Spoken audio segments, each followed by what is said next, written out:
My name is Osatohanmwen Ben Iyare. I'm from Edo State. Hello and welcome to Obehi Podcast. I'm your host, Obehi Ewanfo, and I strongly believe that everyone has a story to share. Now let's get started into this episode.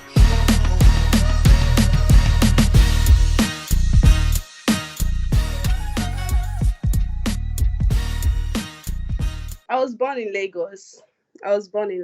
But I left Lagos when I was 9. And since then, I've been in Benin. So I can say I've practically spent my whole life here in Benin. I'm not really a big fan of this place, though. I plan to live here one day, but it's a very peaceful place.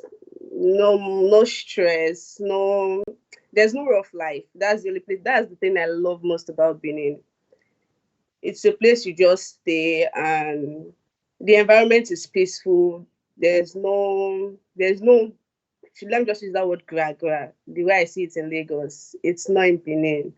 You can stay in Benin, do your hustle, live a very calm life, no drama at all. That's the only thing I like about Benin. That's the only thing though. Apart from that, Benin is not my place. I plan to leave this place on. The thing I find most in Benin here are hotels, bars, lounge, eateries. No real fun places, no sightseeing, like places you can go for sightseeing.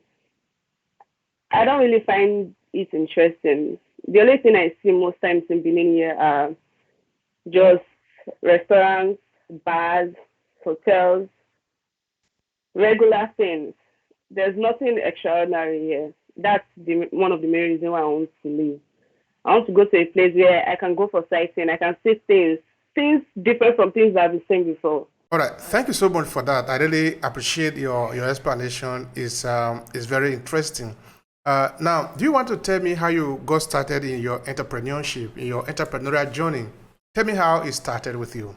I didn't really plan on being an entrepreneur, but when I finished from my OND in Auchi in 2018, I met a friend there, and it was one that introduced me to event decoration.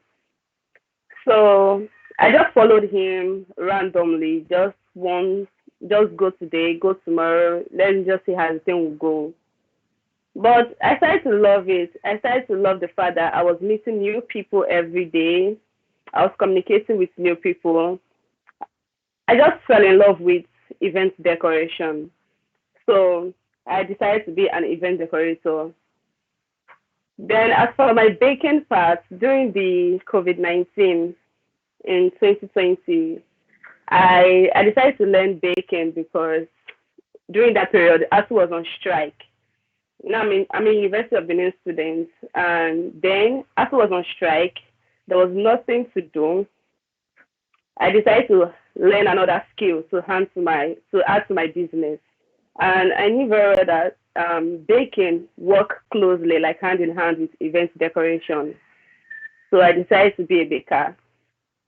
So November 2020, yeah, that was when I started learning how to bake. Then I learned it for 3 months, and due to the fact that school resumed in January, I was able to complete it. But my madam, she was a very, very good person. That's my boss.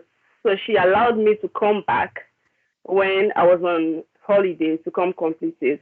That was during June, July 2021. So that was when I completed my baking training, and I opened my own business, Otis Events. That's a combination of both my event decoration and baking. When I started off as a baker, most people that knew me, they knew already that I was an event decorator. So they were like, how are you going to merge the two together? Are you not trying to be a jack of all trades?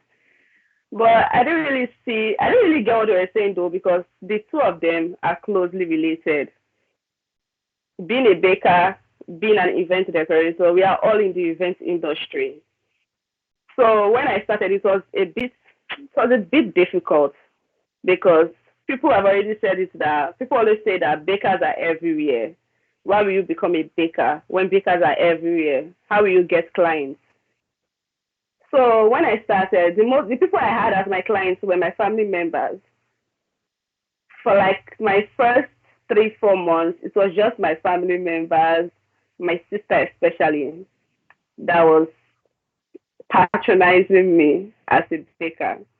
But with time, as long as you are able to deliver value and people see that you are good with what you do, they will patronize you. So that was how I just started growing it. I wasn't really serious with it at first because I felt like it was a waste of time.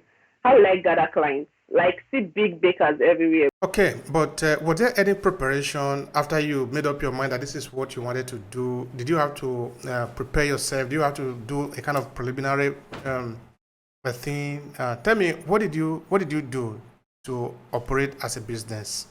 Yeah, I started off by at first I had to create this awareness that yes, this is what I do. I also had to set up my Instagram account so I can also put pictures of cakes that I've baked there so people can patronize me. And most times I don't really get clients from Instagram. So the main place I was able to gather clients from is my WhatsApp. And I did that by joining a lot of group chats, doing contact games, and also advertising my brand, because that's when people see you. And when people see you, the more you post, that's another thing about the business. You just have to post.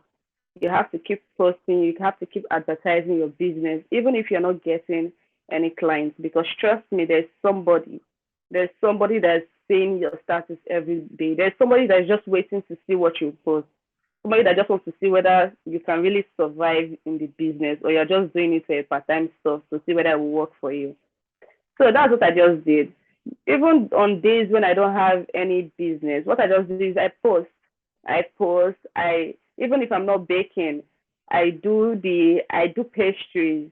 So I do pastries. I do the small cakes, those foil cakes, stuff like that can attract people. Even if I'm not even selling it to anybody, I do it. Even if it's just to eat at home, I do it. I snap it, take good pictures. People want to see pictures because it's what they see that actually attracts them. When they see that you continue posting, you post, you don't give up, they see, oh yeah, you're consistent with this business. This is what you do. So when they have a cake they want to bake, or they'll be able to patronize you because to some extent they believe that she's good at what she does. To some extent, they believe that, oh, yes, this is what she do. They already know you. You've been doing it for months. This is not the first time they are seeing you doing it. You understand? People want to trust you before they can patronize you. I'm not going to take my money to a place where I don't know if the person will deliver, especially if the person is new. So people want to know that their money is not going to waste. So they want to watch you and they want to know that you'll be able to do this stuff. That's why.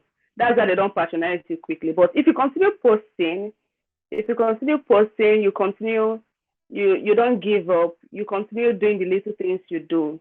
Before you know, there's one DM, before you know, another DM. I want to bake this. Oh, I like this. I want to do this. And that's how I get my clients.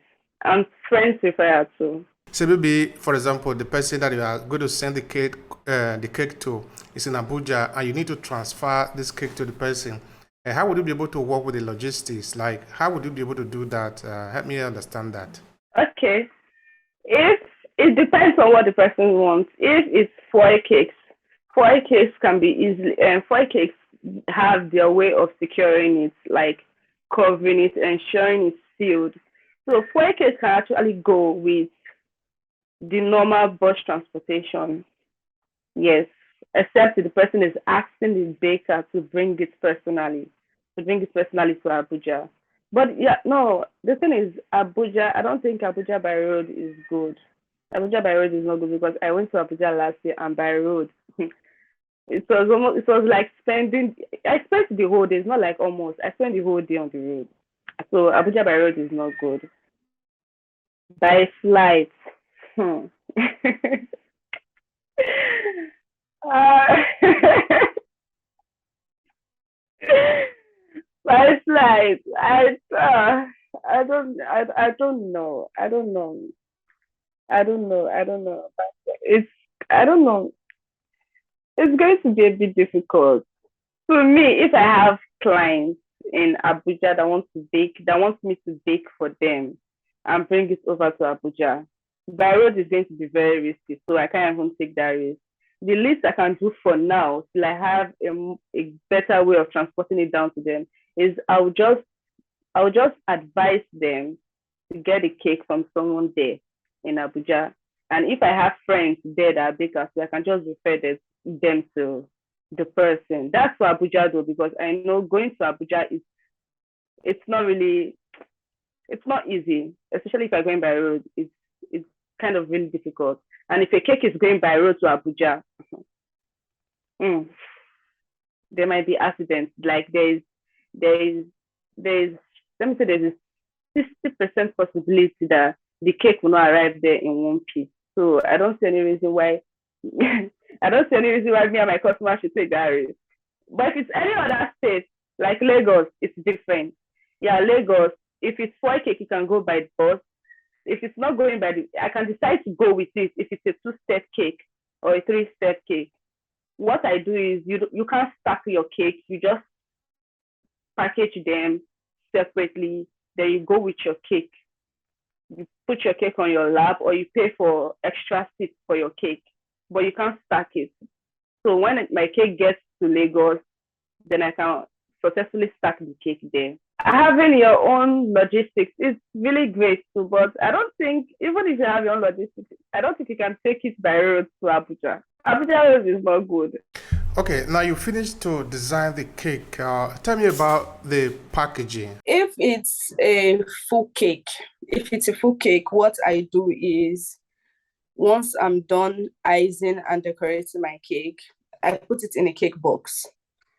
The preferred size and the one that can actually cover the cake well. I put it in a cake box, then I cover it. Then there's a small sticker. Yes, there's a small sticker that we use as bakers to represent that, oh, this is our work, and we're the one that actually did this work. So it's like a small sticker that contains your name, your information, how to reach you, and what you stand for. So I just stick it to the top of the box or at the corner of the box. That's for big cakes, like normal full cakes. But for foil cakes, cupcakes, or pastries, small chops, what we do is the smaller one is the same thing. We just buy a small box or a cupcake box, or even the foil plates. On top of the foil plates, you just put your sticker on it. Yes, that's the packaging. Then we put it in a nylon wrap. Yeah, most people they do this nylon wrap with their names and this information printed on it. So once you just put your foil cakes or your cupcakes inside, you just use the stapler to pin it to make sure it's secure. So even if you're sending a delivery guy to deliver it for you, as long as your cake is sealed and you pinned it with this thing, the nylon is pinned with stapler, I don't think anybody is just going to open it to check the contents. And if anybody does that, if you know already that your cake is compromised, and you just have to report. That's basically how we do it. All right, thank you so much for that. Now, tell me, how satisfied are you with your cake business? I mean, what is your satisfaction looking at the business that you have created today and you are running? Yeah, it's something that's making me happy, because there's one thing I know about your skill. Once you learn something, the thing has stick with you already. Like, it can't leave you. And that's how baking is for me now with event decoration. No matter what happens, whether you close my eyes, I'm sleeping, you ask me, oh, do you even still remember how to bake a cake? Like, yes, I do. It's something that once you learn, it's in your blood already. Nobody is coming to take it away from you. That's one thing about learning a skill. So it has really helped me now. I don't depend on people financially to some extent. It has met a lot of my needs. All I just need to do, especially when I know I'm in financial distress, or I'm in need of money, all I just need to do is advertise, like do mad advertising to make sure people come and bake cake for me. Because once they bake, I'm able to gather money for myself. And the thing about this baking is I wasn't really taking it serious till the beginning of this year when I got my first traditional job. It was from then I knew that, yes, you can actually hold it down, Osato. What you just need to do is just put your full mind. I know you've been discouraged a whole lot of times because you think it's not going to work for you, because definitely there are so many bakers in the industry and you're just coming up. But me getting my first traditional job from someone who didn't even know me at all in this industry, I was like, I also knew there's a space for me also. And I think it's something I want to do for a long time. And I know I can continue it. I just need to keep working and improving myself and also advertising my brand. So I think I'll continue it. It's something I can continue. I like it. When I started baking, it wasn't really easy for me because, especially butter icing, I find it hard trying to cover cake with butter icing because every single time I tried, the cake crumbs always follow me. Like, I don't know, it's like it's following me anywhere I go. So my coverings are not neat. My coverings are not neat. So I hated butter icing. I was like, no, I can't be a butter icing girl. I prefer to do fondant cakes. But with time, I found a new strategy that actually helped me cover butter icing with ease and in a very smooth way. Like, it wasn't really stressful for me anymore.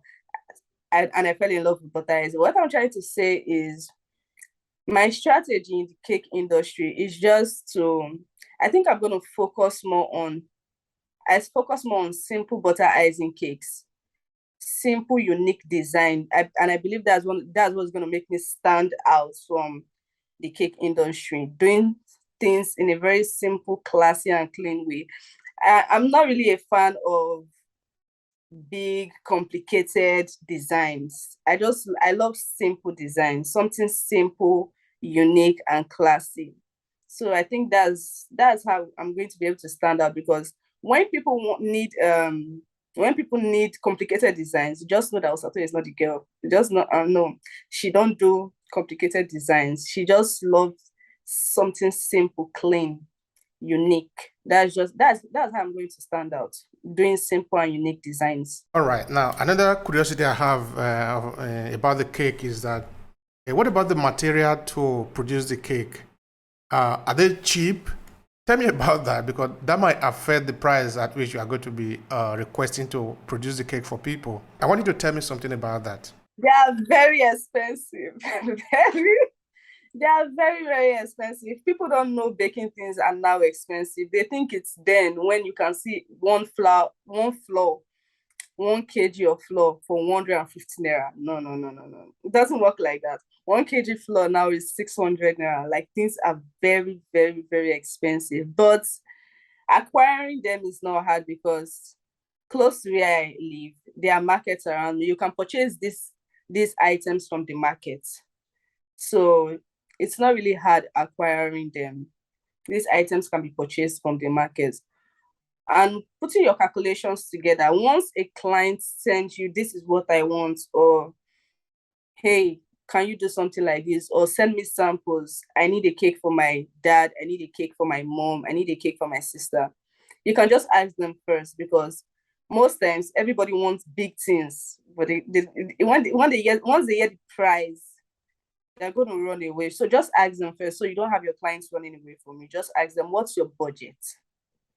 Because yes, so once you ask them what's your budget, you will know the kind of cakes to send to them. You don't want to send some unique and fine designs to them. At the end of the day, you will not pursue them away with the price. They will take the pictures from, yes, even if that person is not going to deliver that exact same thing for them, they will take it somewhere else, and maybe the person will not really deliver, or maybe the person is just looking for customers and the person will just try to do it. So just ask.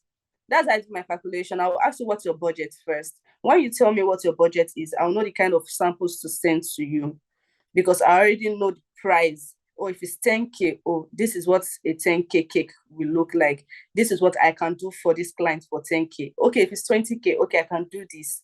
I can do that. So that's how most times I don't do calculation. I'll just ask you first, because I need to know your budget. Once I know your budget, I know what I can be able to do for you at that price, and the kind of samples I can send to you. So that's it. What about the research for your client? Like, I mean, how do you manage to find your client that you then produce cake for? Can you say anything about that? Um, Researching clients. If I want to advertise my business, what I do is I meet a graphic designer to design for me what I need on my flyer. I provide them with my name, the name of my business, pictures of my works. So from the pictures of my work, you know that I do simple and clean cakes, no complicated stuff for now. When I provide them with the pictures of my work, prices, and also I just provide them with any necessary information they need on the flyer and how they can reach me. Once that is done, I put it on my status, I put it on my Instagram page, then I give it to a few of my friends to share it, and I also contact WhatsApp TVs to advertise for me.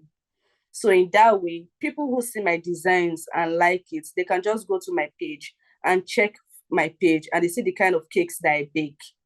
So that's how they will know if, oh, I want to bake from this girl. I want her to I want her to be my baker. I want her to be baking my cake. So it's when people see your design, when they go to your page, once they see your status, or know, oh, I like her work. I like her idea. I like the way she bake her cakes. She's not all about complicated stuff. I just love simple designs. Oh, I love this, I love that. I believe that's how I gather my own clients.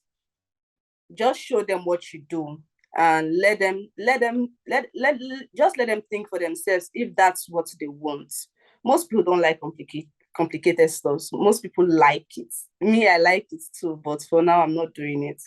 So people that love simple cakes, when they see it, they will patronize. I bake cakes, and though it didn't talk about it, I'm also an event decorator.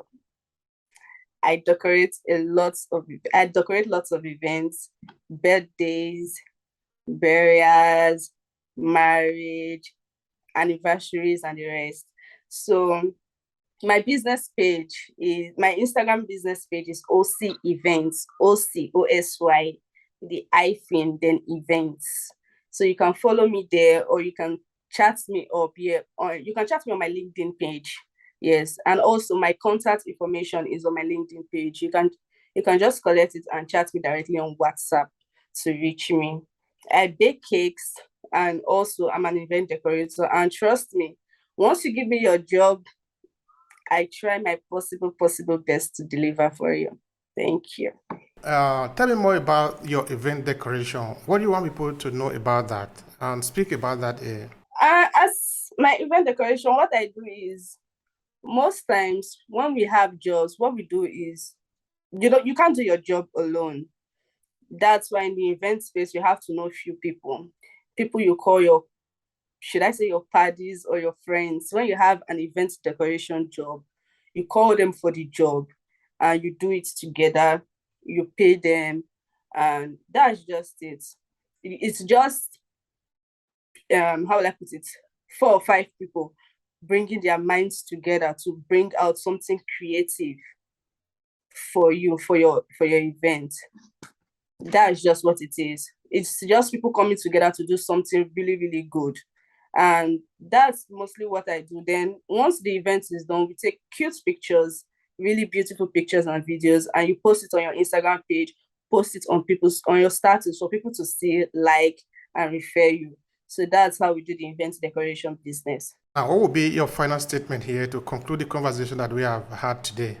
Go ahead and do that. I would love to tell people out there, people wanting to learn a skill, people thinking of learning a skill, but thinking already that that industry is so jam-packed already. How am I going to make it? Just stay true to yourself. I don't think it's going to be easy, because at first it's going to be very, very difficult. In fact, you're going to lose hope. But there's one thing about consistency. It's not just about you doing everything once. It's about taking small steps regularly. As long as you keep posting, as long as you keep pushing that business, you keep how will I put it? You keep pushing that business forward. People are definitely going to see you. Some people are just watching. They want to see if you can do it. Don't give up on yourself. Don't listen to what people are telling you that, oh, you can't do it. This industry is kind of filled up already. What are you doing there? As long as you have the skill. Because when it's actually time for someone to help you, you can't tell the person that you don't have the needed skill. Why? Because you've been praying for a helper, but you haven't been developing yourself. So just keep developing yourself and be patient with what you do. If you enjoy this podcast, make sure you subscribe so you never miss any of our future episodes. Rate and review Obehi Podcast and share with your friends who might need it. I remain Obehi Ewafo. Thank you so much for listening and talk to you in the next episode.